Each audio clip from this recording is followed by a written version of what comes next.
একটা কেন 10টা বলো। আমার তো পায়ের সমস্যা, হাত তো ঠিকই আছে, কিন্তু তারপরও তুমি আমায় রোজ রোজ খাইয়ে দাও কেন? কেন আমি খাইয়ে দিলে তোমার ভালো লাগে না, খারাপ লাগে বলছো এসব? কেন চাইবো না? কারণ আমি তো জানি তুমি আমাকে করুণা করছো, আমাকে দয়া করছো। এসব কি বলছো আবির তুমি? ঠিকই বলছি। এই যে তুমি আমাকে প্রতিনিয়ত বোঝাতে চাচ্ছ, প্রতি মুহূর্তে বোঝাতে চাচ্ছ যে তুমি ছাড়া আমি কতটা অসহায়, আমি কি বুঝি না? আমি কি কিছুই বুঝতে পারি না? আমার কোনো করুণার দরকার নেই।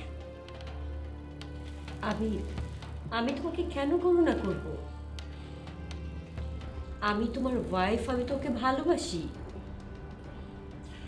আমার কোনো ভালোবাসার দরকার নেই, কিচ্ছু দরকার নেই, আমি কোনো ভালোবাসা চাই না।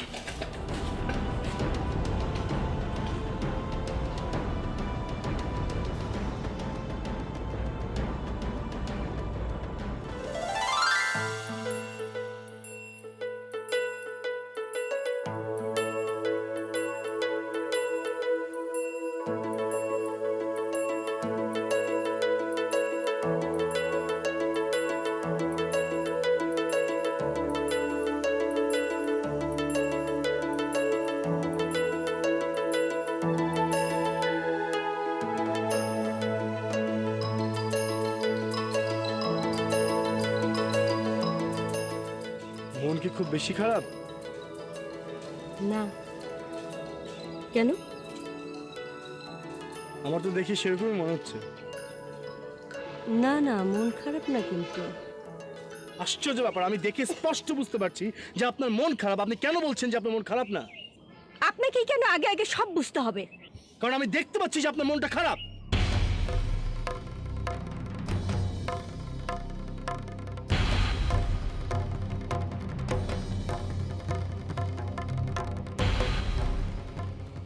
I'm sorry.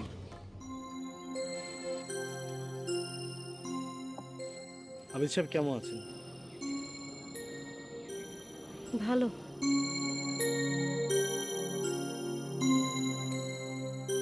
আমি আপনাকে যতই দেখি ততই মুগ্ধ হয়ে যাই। আসলে কিভাবে সম্ভব? কি করে একটি মানুষ এভাবে তার ক্যারিয়ারকে একেবারে বিসর্জন দিয়ে দিনের পর দিন তার হাজবেন্ডকে শুধুমাত্র সেবা করে যাচ্ছে?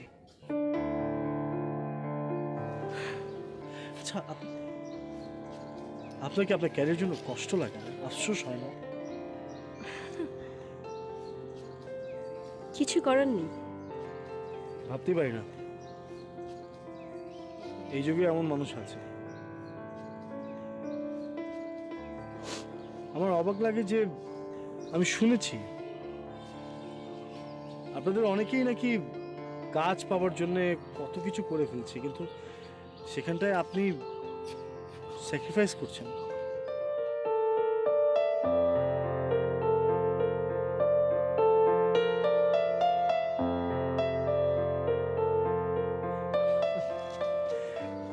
সত্যি বলতে গেলে আমি জেলাস। আমি খুবই খুবই জেলাস যে আবিদ সাহেবের মতো একটা মানুষ আপনাকে পেল। আর আফসোস, মানে আমার সাথে যদি আমি এমন একজন মানুষকে পেতাম না, তাহলে হয়তো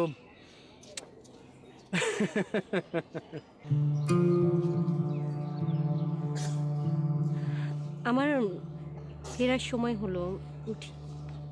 আপনি একটা টিভিসি করতে রেমুনারেশন কত নেন? কেন? আমাদের একটা জুয়েলারি শপ আছে, নাম হয়তো শুনে থাকবেন, অপসরা জুয়েলার্স। শুনেছি, কিন্তু ওটা যে আপনাদের সেটা জানেন না। আর এই জুয়েলারি শপের জন্য আসলে আমরা ভেবেছি যে একটা নতুন বিজ্ঞাপন করব। সো আমি কি আশা করতে পারি যে আপনি আমাদের এই জুয়েলার্সের মডেল কাম একজন অ্যাম্বাসেডর হবেন? কিন্তু আমি তো এখন মডেলিং করছি না। সমস্যা কি? করছেন না, করবেন? তাছাড়া আমি তো সব কিছু জানি। আমি যতটুকু শুনেছি আপনার লাস্ট টিভিসি রেমুনারেশন ছিল 5 লক্ষ টাকা। I'll give you double, 10 lakhs.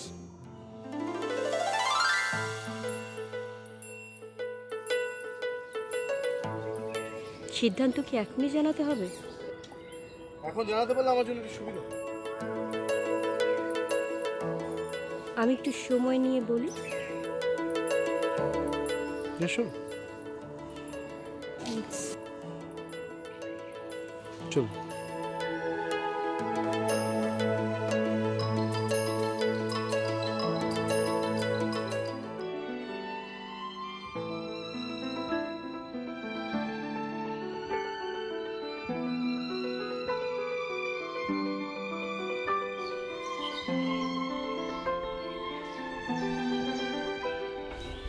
কি ব্যাপার, আবিদ বারান্দায় বসে আছো কেন? এর বাইরে যাওয়ার ক্ষমতা কি আমার আছে? আমি তো তোমার মতো মুক্ত পাখি না যে ইচ্ছা করলে ডানা মেলে ছুটে বেরোবো। হ্যালো, হ্যাঁ আমি পৌঁছে গেছি, থ্যাঙ্কস। আমি আপনাকে পরে জানাই, বাই। তুমি কোথায় গিয়েছিলে? নিশ্চয়ই বাড়িওয়ালার ছেলে ঋদ্ধর সাথে দেখা করে এসেছো। বাড়িওয়ালার ছেলের সাথে আমি যেতেই পারি, তুমি অন্য কিছু মিন করছো কেন? 6 মাস ধরে তোমার স্বামী পঙ্গু, তোমার তো অনেক কিছু ইচ্ছা করতে পারে। ছি ছি।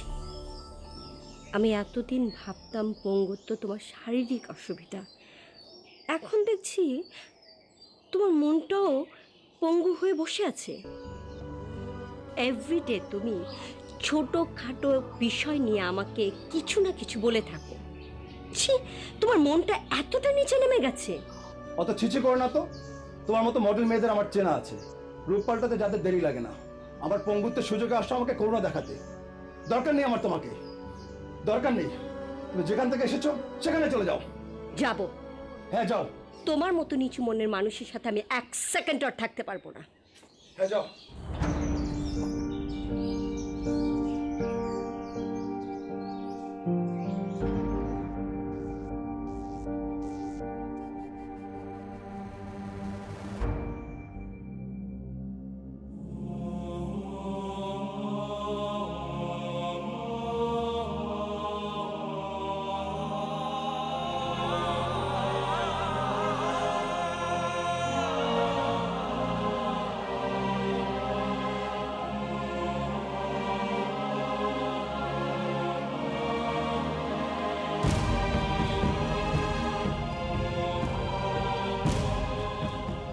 আবিদ ভাই একজন অসুস্থ মানুষ, আর তুই এই সময় তার সাথে রাগারাগি করে চলে আসলি।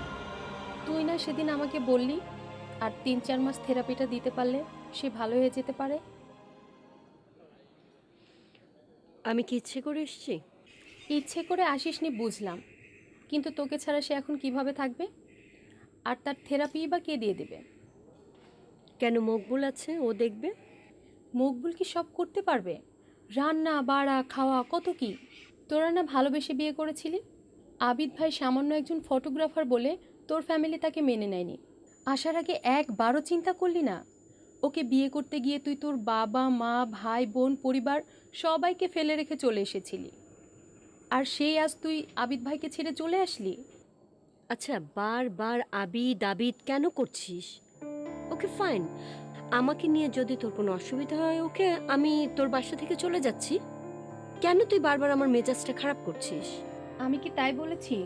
আচ্ছা তুই শান্ত হ, আসলে বেচারার জন্য আমার খুব খারাপ লাগছে। না, আমি চলেই যাই। ওকে বাবা, আর বলবো না, প্লিজ তুই শান্ত হ।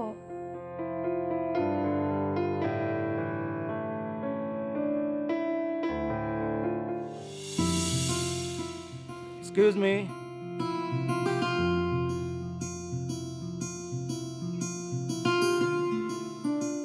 ক্ষমা করবেন, আপনাকে আমি খেয়াল করিনি। ফারিয়া কি? আমি বেশ বুঝতে পারছি আপনি আমাকে এখানে আশা করেননি, কিন্তু উপায় নেই, আমি ছাড়া বাসায় কেউ নেই। কাজের ছেলেটা ছিল, ওকে দোকানে পাঠিয়েছি। ফারিয়ার মোবাইলটা বন্ধ পাচ্ছি, ফারিয়া কোথায়? ফারিয়া আমাকে ছেড়ে চলে গেছে। চলে গেছে? আমি তো ভেবেছিলাম এই তথ্য আপনার জানা। ইনফ্যাক্ট গতকাল আপনার সাথে দেখা করে আসার পরেই সে আমাকে ছেড়ে চলে যায়। আমার সাথে দেখা হবার, আচ্ছা কিন্তু কেন? সেটা তো আপনিই ভালো জানেন। কোথায় গেছে বলুন তো? আমার মনে হয় এই তথ্যটা আপনি আমার আগে জেনে যাবেন।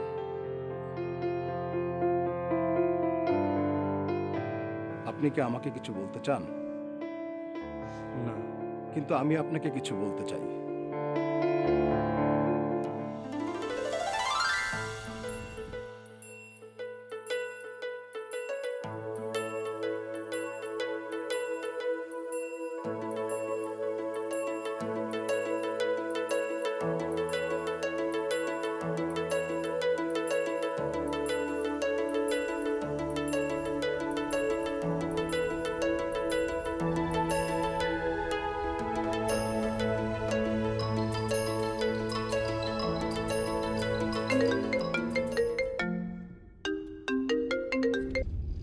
হ্যালো, তুমি কোথায়? তোমাকে আমি খুঁজতে খুঁজতে অস্থির হয়ে গেছি। তোমার বাসা পর্যন্ত গেলাম, তোমার ফোন বন্ধ। সমানে ফোনে ট্রাই করছি, তুমি কোথায় বলো তো? কেন?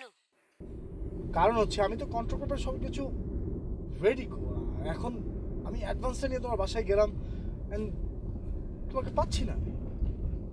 আমি আমার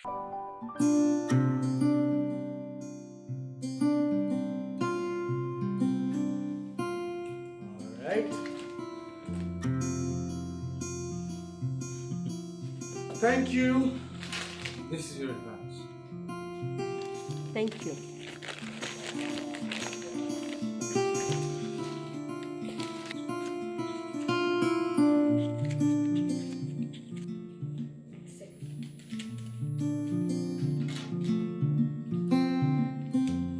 এটা হচ্ছে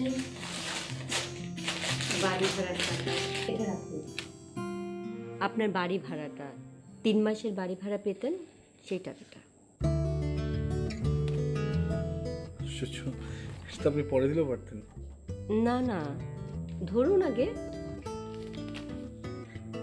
আমি তো কাজটা নিয়েছি এই টাকাটা পরিশোধ করার জন্য। আচ্ছা, শুটিং কবে? শুটিং আমরা নেক্সট উইকে কোনো একটা দিন করে ফেলবো। Next month. ডিরেক্টরকে সেটাই তো জানা হলো না। ডিরেক্টর এখন যারা ভালো করছে তাদের মধ্যেই কাউকে আমরা নিয়ে ফেলবো, এটা হচ্ছে প্ল্যান। আমার কেন জানি মনে হচ্ছে আপনি শুধুমাত্র আমার জন্য এই কাজটা করছেন। ঠিক বলেছি? না, তা কেন হবে? আমাদের আগের বিজ্ঞাপনটা এমনিতেই অনেক পুরনো হয়ে গেছে, নতুন করে একটা বিজ্ঞাপন করার দরকারই ছিল। সেই জায়গা থেকেই আচ্ছা, আপনি এভাবে আবিদ সাহেবকে রেখে কেন এসেছি? জি, বাদ দিন না। আচ্ছা, এত বড় আমরা একটা কাজ করছি, কিছু তো একটা খাবেন, চা কফি। চা কফি খাওয়া হবে? এত বড় একটা প্রজেক্ট একসাথে করছি, হয়ে যাবে। আমি উঠি, চা কফি তো খাওয়াই যাবে। এটা এটা দিতে হবে প্লিজ। Thank you. দেখা হবে। বাই।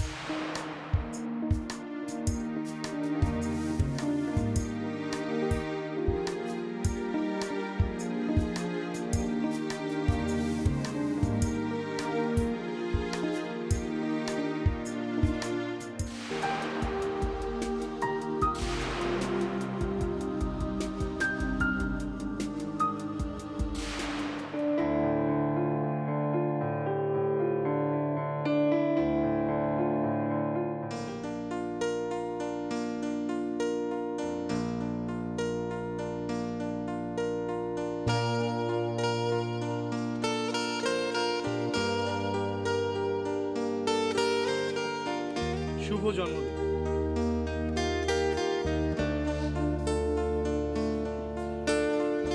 আপনি কি করে জানলেন? জেনেছি।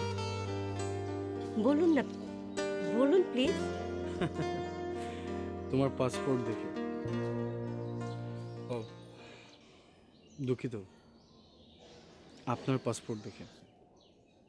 তাছাড়া আপনি একজন সেলিব্রিটি, আপনার বার্থডে তো জানাই যায়। আপনি এত কিছু কেন করছেন বলুন তো? এমনি। এমনি? ফায়া, ইউ আর প্রফেশনাল মডেল, আপনি আমার সাথে এটা করতে পারেন না। নো। দেখুন, আমি প্রফেশনাল মডেল ঠিক আছে, কিন্তু আপনি যেটা বলবেন আমি সেটাতে রাজি হব আপনি কি করে ভাবলেন? আর আমি তো বলিনি আপনাকে যে আমি দেশের বাইরে যে সিঙ্গাপুরে যে কাজ করব, আর এমন কোনো কন্ট্যাক্টে আমি আপনার সাথে যাইনি। আপনি কেন বলছেন? আমার পক্ষে সম্ভব না, sorry, I am very sorry.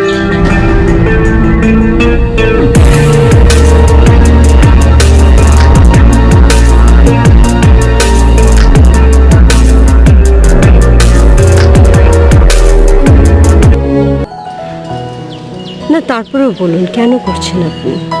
কেন, আপনার ভালো লাগেনি? আরে তার আগে বলুন, কাল রাতে কেক কেটেছিলেন তো? না, কাটা হয়নি।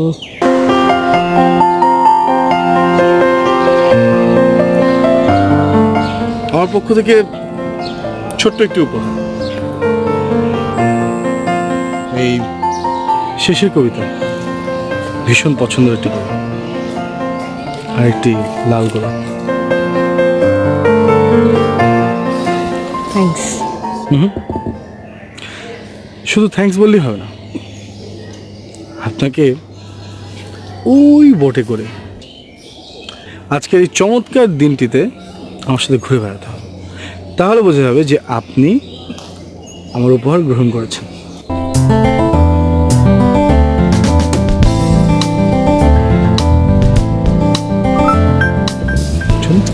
চলুন। So sweet of you. Please.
শুনুন, আমি আপনাকে না জানিয়ে আজকে একটা ডিসিশন ফাইনাল করে ফেলেছি।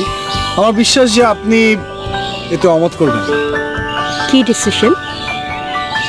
আমরা এখন শুটিংটা করতে সিঙ্গাপুর যাচ্ছি, এটি আজ ডিসিশন নিয়েছি। আর আজকে ফেরার পথে আপনি আপনার পাসপোর্টটা আমাকে একটু দিয়ে দেবেন। পাসপোর্ট দেব মানে? মানে হচ্ছে আমরা যে টিভিসি শুটিংটা করতাম সেটা আমরা এখন করব হচ্ছে সিঙ্গাপুর। সেটা মনোরম লোকেশন আছে, বিউটিফুল লোকেশনস, তো প্লটটার সাথেও যায়। অসম্ভব। কেন অসম্ভব কেন?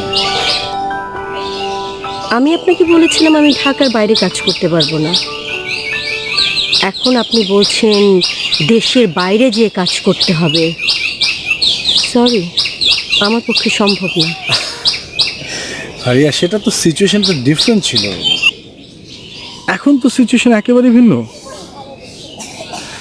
তখন ঝামেলাটা ছিল হচ্ছে আবিদ সাহেব।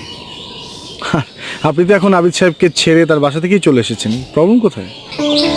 আপনি কি ভেবেছেন আপনি বলবেন আর আপনার সাথে সাথে আমি সিঙ্গাপুরে চলে যাব? এটা আমার পক্ষে সম্ভব না। Faria, you are professional model, আপনি আমার সাথে এটা করতে পারেন নো। দেখুন, আমি প্রফেশনাল মডেল ঠিক আছে, কিন্তু আপনি যেটা বলবেন আমি সেটাতে রাজি হব আপনি কি করে ভাবলেন? আর আমি তো বলিনি আপনাকে যে আমি দেশের বাইরে যে সিঙ্গাপুরে যে কাজ করব, আর এমন কোনো কন্ট্যাক্টে আমি আপনার সাথে যাইনি। আপনি কেন বলছেন? আমার পক্ষে সম্ভব না, sorry, I am very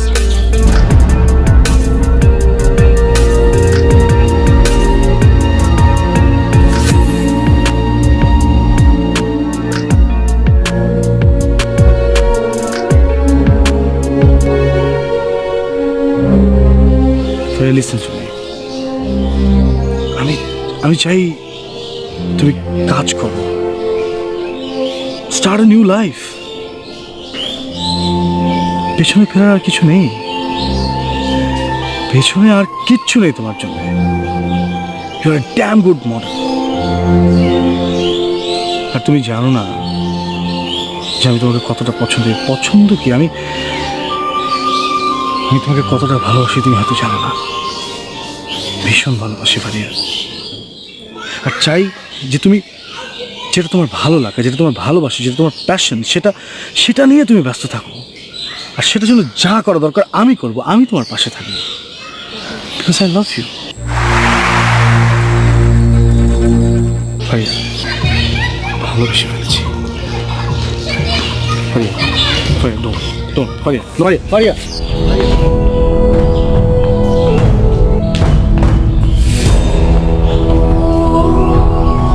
Faria,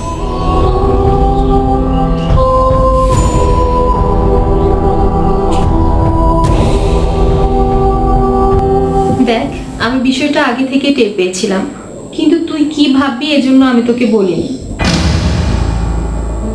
আমি আবার কি ভাববো? আর ভাবার মতন আমার সময়ও নেই। ওর সাথে স্রেফ আমার বন্ধুত্ব, এর বাইরে কিছুই না। আচ্ছা, তুই তোর মতো ভাববি, সে তার মতো ভাববে, এটাই তো স্বাভাবিক, তাই না? আর একটা ছেলে তোকে ভালোবাসতেই পারে, এটাতে তো তাকে দোষ দেওয়া যায় না। তাহলে এখন আমি কি করব বল? এই প্রশ্নের উত্তরে আমি তোকে একটা কথাই বলবো, তুই বাসায় ফিরে যা ফারিয়া। আবিদ ভাই তোকে ছাড়া খুব কষ্টে আছে। না, ওই বাড়িতে আমার যাওয়া সম্ভব না।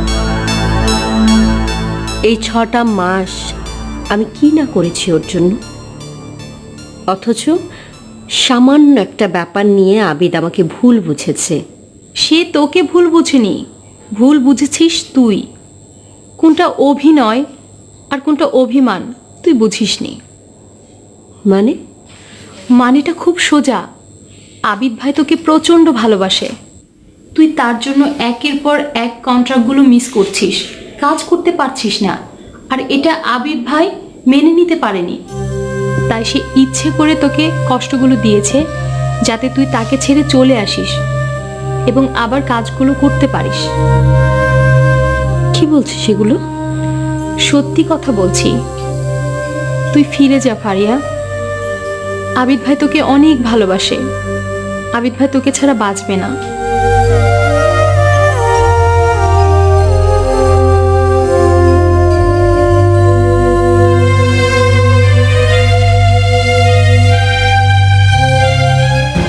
আবিদ, আবিদ,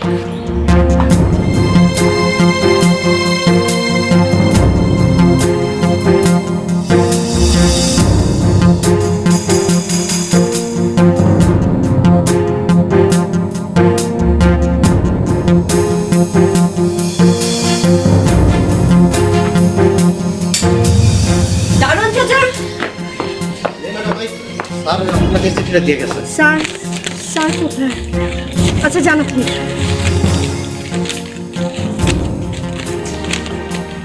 ফারিয়া, আমি চলে গেলাম অনেক দূরে, আমাকে খুঁজো না, পাবে না। আমি চাই না আমার এই অভিশপ্ত জীবনের সাথে তুমি আর জড়িয়ে থাকো। আমার জন্য তুমি কেন তোমার ভবিষ্যৎ, ক্যারিয়ার, স্বপ্ন বিসর্জন দিবে? প্রতি মুহূর্ত এই ভাবনা আমাকে কুড়ে কুড়ে খাচ্ছে। তাই আমি স্বেচ্ছায় চলে গেলাম অনেক দূরে। ঋদ্ধ তোমাকে অনেক পছন্দ করে, ভালোবাসে। তুমি ওর সাথে নতুন জীবন গড়লে সুখী হবে।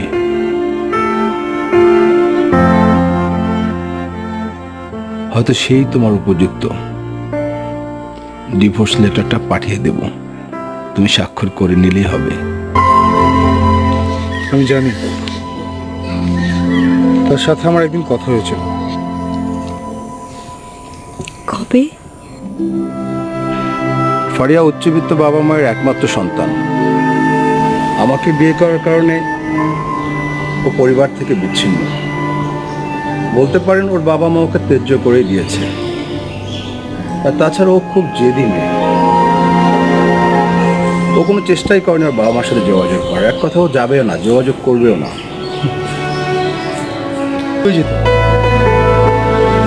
কিন্তু সে সময় মানুষ একটা ছোট্ট কাঠ পেল, সেটা ধরে বাঁচতে চায়। জীবনে এই মহা উত্তাল বাতাসের ভেতরে কিন্তু ফারিয়া আপনার সাথে থেকেছে, আপনাকে যত্ন করেছে, আপনার সেবা করেছে। আমি এটা বিশ্বাস করতে পারছি না যে আপনি কি করে তাকে আপনি যেতে বললেন, আর কি করে আপনি যেতেই দিলেন। বলুন আবিদ সাহেব। দেখুন, আমি ফারিয়াকে যতটুকু চিনি বা জানি, ফারিয়া এমনটা করার কথা না। আর আপনার ব্যাপারে আমি ফারিয়ার কাছ থেকে যতটুকু শুনেছি, এমন কিছু আপনার করার কথা না যেটা কারণে ফারিয়া চলে যাবে, মেনে নিতে পারবে না।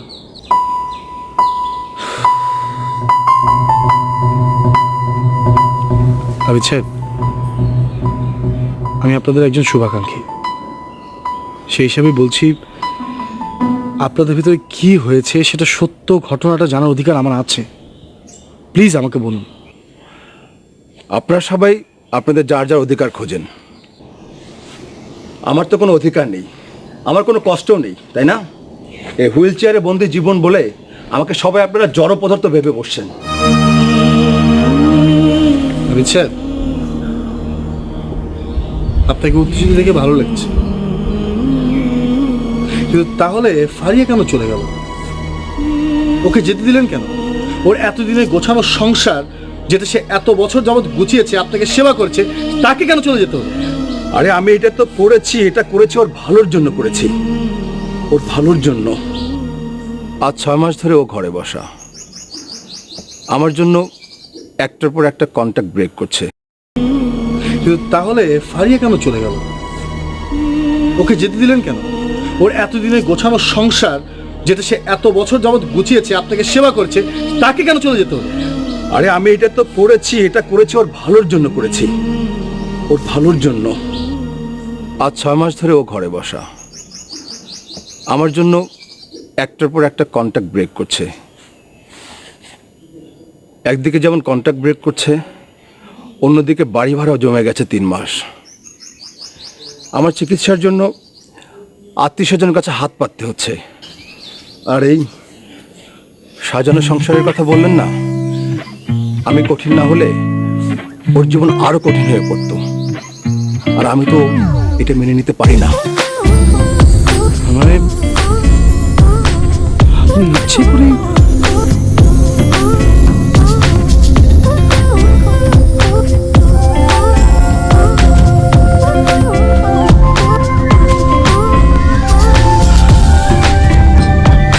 ফারিয়া,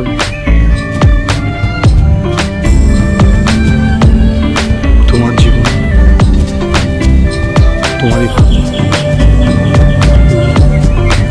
শুরু অথবা শেষ তুমি ভেবে নিও।